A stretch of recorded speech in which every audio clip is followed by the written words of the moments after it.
Welcome to the Penny Density Lab. This is the first big lab. This lab is going to be worth 80 minutes of lab time. It's a little bit bigger. There's a little bit more going on. Let me explain to you first what we're going to do. First of all, we're using pennies, and we're going to study density.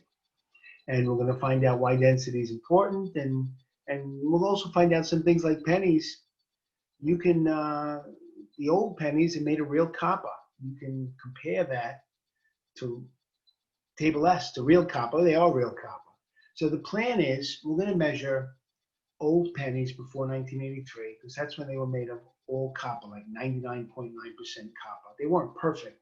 There's always some impurities, and pennies always have a little dirt on them and stuff. They're never quite exactly pure copper, but mostly pure copper. And the newer pennies, and something really weird happened. In the 1970s, the price of copper was going up, right? The demand for copper was up, wiring was getting popular, and it was harder to get copper. Copper cost more money. And it actually, the United States government did something pretty smart. They said, hey, copper costs too much money to make pennies out of it. People just come to the bank and cash in $100 of money, get $100 of pennies and melt them, and you get back $120. We're going to lose money in this deal. So they had to come up with a plan. And some people said, get rid of pennies. That was a pretty good idea, but nobody wanted to hear about that. The gumball company lobby, they said, no, we got to have pennies. So somebody said, let's use a different metal. We'll make pennies out of a different cheap metal, easy to get, and nobody wants it. So we can use it. It'll be very inexpensive. And we'll just coat the outside of a penny with copper so they look like pennies. They're the same size as pennies. And most people, they don't study chemistry. They won't even know the difference. Now, if you have 1 or 2 pennies in your hand, it's very hard to tell the difference. But if you held 100 old pennies and 100 new pennies, you'd notice the new pennies are not as heavy. They actually have a lower density. So we're going to measure old pennies first, and then we're going to compare our measurements to the measurement of what copper really is from table S. We're going to measure the density and then compare it to copper's density. Then we're going to clean everything. We're going to measure the new pennies. Now, the new pennies are going to be the same size, but we're going to measure the volume anyway. We're going to measure the mass on the scale. And you'll see quickly in the data, noticeably, the new pennies don't weigh as much. And it's very noticeable. I mean, obvious, instant. The first measurement you make, like, wow, it's not the same as the old pennies. Of course, it's a different metal. The plan for that one is to then measure the density of these new pennies. Now, the new pennies are only 98% of this metal and 2% copper on the outside. So the actual density that you get is not necessarily going to be exactly the density of the unknown metal, right? Because the pennies are only 98% of that unknown metal and 2% copper. And it's very hard to do the mathematics on that. So what's going to happen is when you get the measured density for the new pennies, we're going to look at table S and make a short list of the 6 metals that might be the closest to your measurement. And hopefully the correct answer is in that short list. That's going to be close enough. If you get the correct metal on the short list, the 6 metals closest to your measurement, you're a winner. And if you don't, you screwed up a little, it's okay. You'll explain it in the conclusion. You know what you measured, and you know what it is, because I'll tell you later. Well, you'll figure it out later. It's in the lab report. And, you'll have to discuss your percent error. Now, there is a tricky part coming up with the math. We're not going to just do density equals mass over volume. We're going to do a little harder. I have to show you the graph business. I'll get to that in a minute. Here we go. Read the whole first page of the lab report, and there's a little place to sign your name, your initials at the bottom. You got to kind of say, yeah, I did read all this, right? Because there's some stuff in there. If you don't read it, I'm going to know it. And I'm going to tease you. Oh, look, you didn't sign your name. You were supposed to sign your name when you read it. I also will tease you if you get it wrong, because you sign your name. Hey, you said you knew this. What's going on? Second page of the lab. A whole bunch of data points, right? A whole bunch of boxes. You got old pennies and new pennies. It really doesn't matter if you do one first or the other first. You can't mix them up. You're going to measure the pennies. And what you got to do, and what I did in the slideshow, it says, get 9 old pennies and put them on the scale. So you put 9 pennies on a scale and you say, what is the mass? You write that number down. Then what's the mass of 12 pennies? Well, you already got 9 here. Put 3 more on there. What's that new number? Write that down. Then 15. How do you already have 12. Add 3 more. Write the number down. Ba boom, ba boom, ba boom, all the way till you get up to 30. So you're going to have like, what is that, 7 or 8, 9 data points. Really good. Now, you got to get a graduated cylinder. You're going to put in a certain amount of water that you're going to measure to the nearest tenth of an ml. Then you're going to take 9 pennies, because that's your first measurement. You got to do mass with the corresponding volume. You're going to write down how much water you have. You're going to tip it. You're going to slide the 9 pennies in nice and slow, and then you're going to read the volume again. The difference between where you started and where you ended, that's the volume of 9 pennies. Okay, got that. Now, next one is 12. Put 3 more pennies in there. You wrote down the original starting of the water. When you put 3 more pennies in, the water goes up a little more. Now what's the difference between the original and the new one? The original, just the water, and you subtract 12 pennies minus just the water. That's the volume for the pennies. You've got to go through that. You're going to get all these volumes, then the pennies get dried off. Now we'll do the same thing for the new pennies. You're going to put 9 new pennies on. You're going to see the mass. You're like, wow, that's a big difference.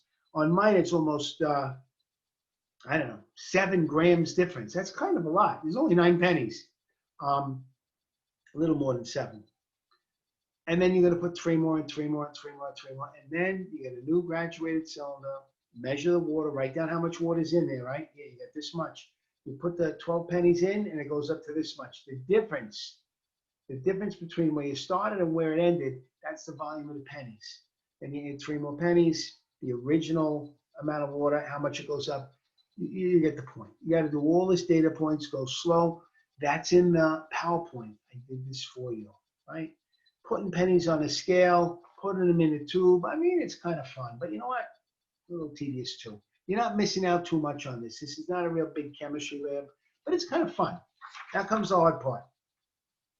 We are not going to do density equals mass over volume. We could do it 9 times, add them up, divide by 9, take the average. It's a very 4th grade. We're going to do it kind of a hard way, but it's kind of a cool way, right? It's really kind of a cool way. You're going to have to make a big graph. Look, I got an example. This is a big graph. See the big graph? I don't know. Here it is. On this graph, we're going to write on the up and down scale, we're going to write mass in grams, and across the bottom, we're going to do volume in centimeters cubed. Now, remember, we're doing milliliters in the graduated cylinder. 1 milliliter is 1 centimeter cubed. Same thing. So let's see what we got. Mass in grams, volume in centimeters cubed. If you mix these up, it's going to be junk, right? You got to put the stuff in the right place so that the graph works.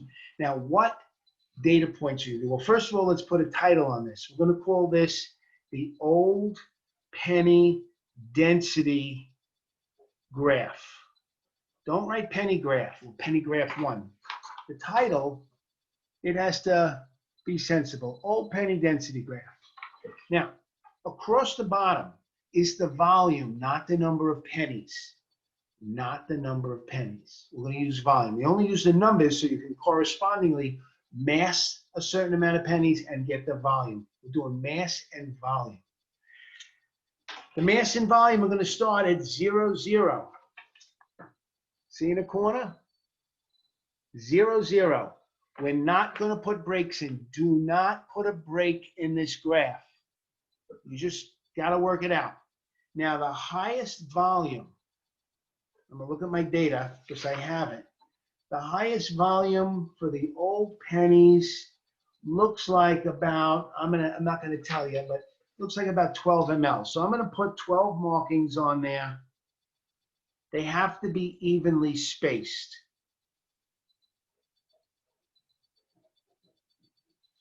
They have to be evenly spaced. I'm just drawing this quick. But across the bottom, if you don't have a piece of graph paper, and you might not, get a ruler. Do it metrically every centimeter.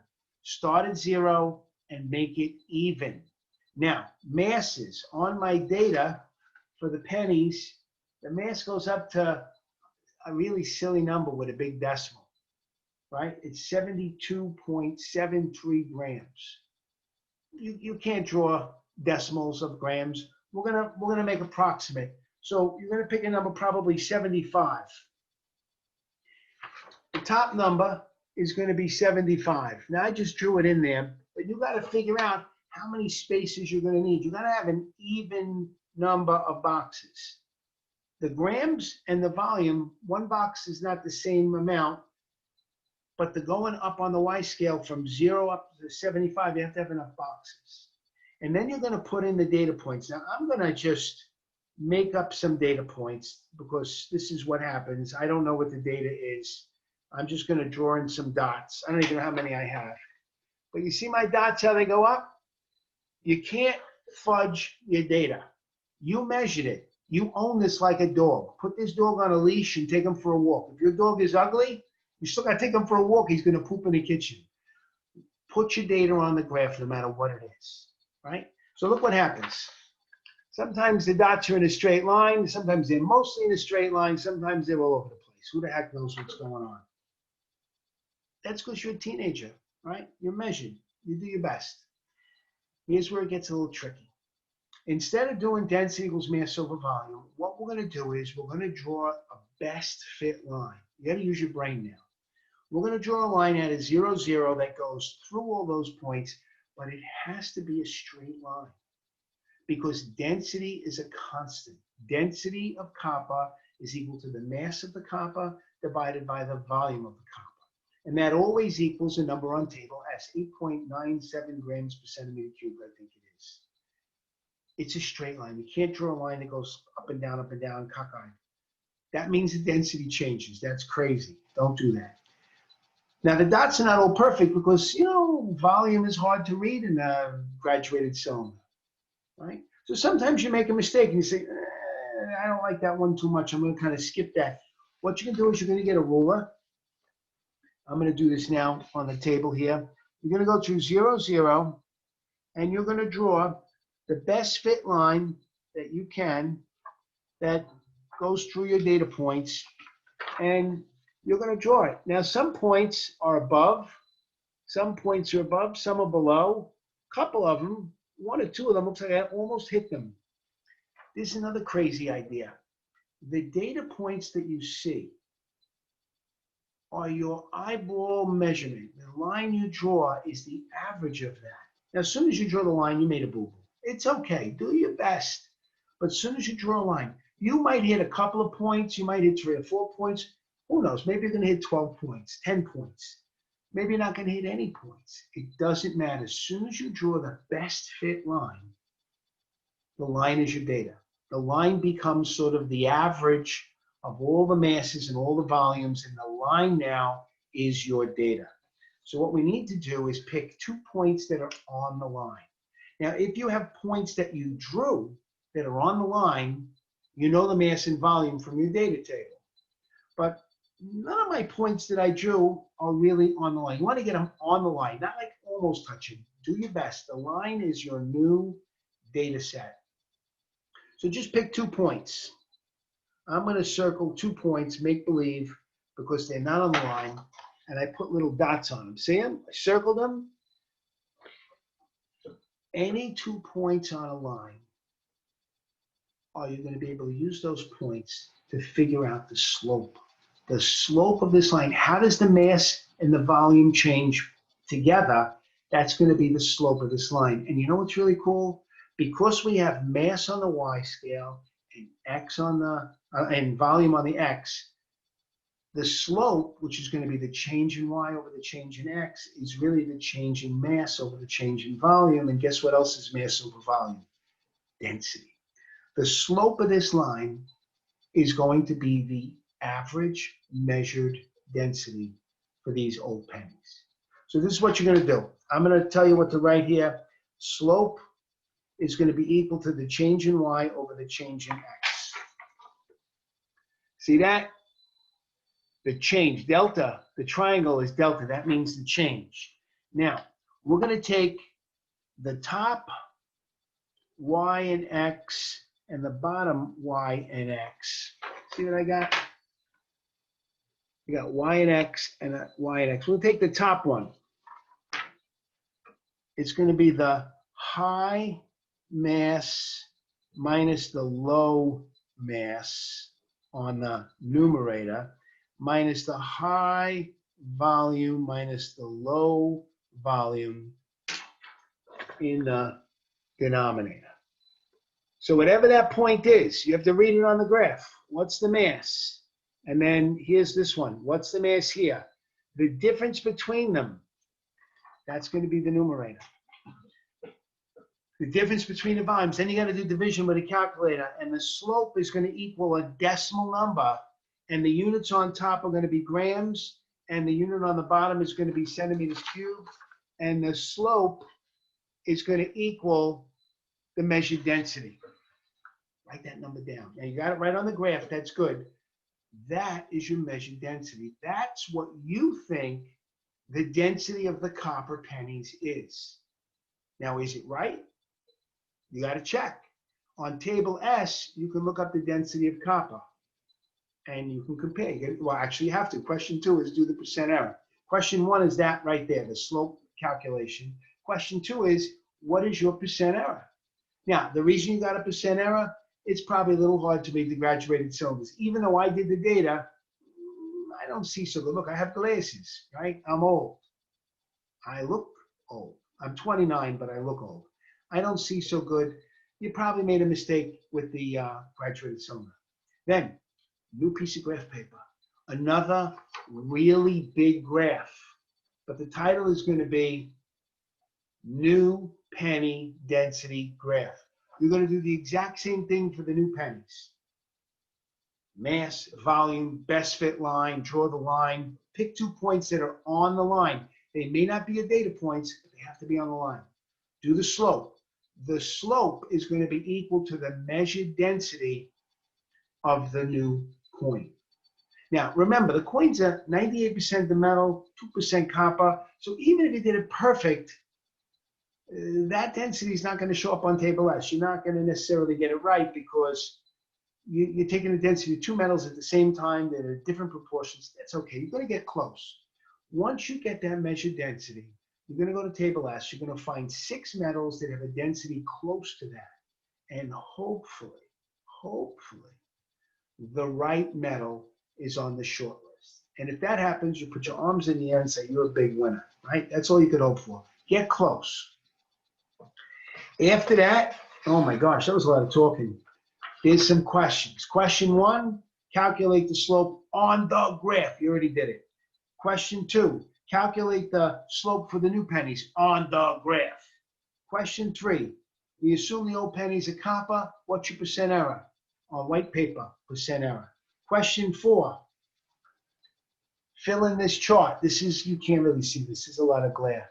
6 elements that have density close to yours. Then at the bottom of that, number 5, which metal on your list is closest? Now, if it comes up lead, it's not lead. But if your data says lead, your data is ugly, but you still, your dog is ugly, you got to take him for a walk. Your data is ugly, you write it down. Don't fudge the data, right? Don't call your dog Fudge either. That's a funny name for a dog. Come here, Fudge. Okay, number 6, it tells you what kind of metal it really is. You can look up the density. Now we're going to just kind of make believe here. You got to do another percent error. Whatever your density is for measured density of the new pennies, it's not going to be quite exact. Just, you know, it's copper and that other metal. Do the percent error. And then number 8, it's a random problem. I like sticking in a random problem. Some old stuff. See if you remember how to do it already. Then there's a rubric. Cover page. Draw me a picture if you like. Penny Density Lab. Your name, your class period, and an intro sentence. In this lab, we use old pennies and new pennies to measure the volumes and masses, calculate the densities using a slope method, compare our values to the actual values. There you go. First thing is the cover page. Second, it says the 2 graphs. Ooh, where did I put it? Second is, I'm sorry, second's supposed to be the handout. That's already there. Then the graphs, then the few problems from above, then the conclusion. Now, this is an important conclusion. It's the first real science lab that we did. The first 2 are kind of for fun and kind of intro. It says, what did you measure? Don't tell me all the details. You could say something like, we measured the mass and volume of 30 old pennies. We put that data on a graph. We drew a best fit line. We calculated the slope. The slope of that line was this, which is equal to the measured density. Then we did the percent error because the old pennies are made of copper. The actual value is this. My percent error was this, and it better be positive or negative. Don't forget the sign. And then say, the reason I got this error, well, it's probably because we misread the graduated cylinder. In this case, obviously, I misread the graduated cylinder because it's a virtual lab. Next, what else did you do?